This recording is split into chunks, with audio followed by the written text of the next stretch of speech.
咱再来看中正纪念堂的国军仪队，今仔头一日伫民主大道进行训练，甲电视44天来伫大厅徛卫兵搁交接的任务正式结束。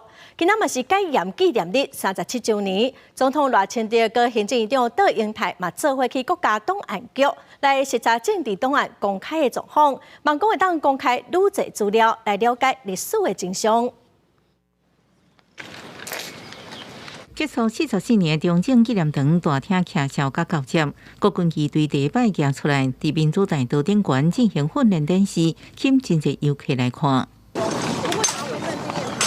伫大日头骹，国军仪队游园展现流丽操穿行步整齐。为落实转型正义任务，文化部甲国防部决定更改仪队操演的方式，来企图维权甲个人崇拜。按国民众看法无同。当然，不要那么权威是好事啊。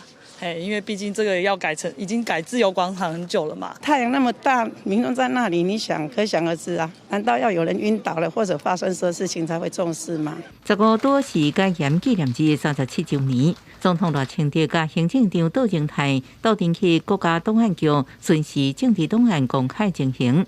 赖总统感慨表示，台湾经过38年的戒严，互真侪人受到无赖迫害。 所以宣示三大方向，要求档案局化被动为主动，除了监察国安法律人权的资料以外，应该公开，甲各单位送交的档案明照原因，加备重要的资讯。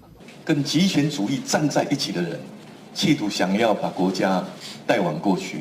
我希望国家档案局的资料供给国人，能够来了解，凝聚国人的力量，大家一起 往前走。赖总统参观档案库房，了解自治办事件相关的资料，甲戒严、戒备档案，还有戒严时期的禁歌、禁册列表，其中出现金庸的小说，让伊特别有兴趣。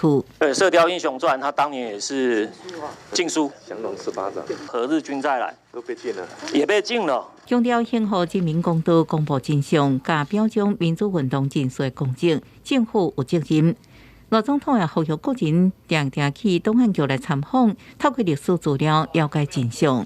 记者综合报道。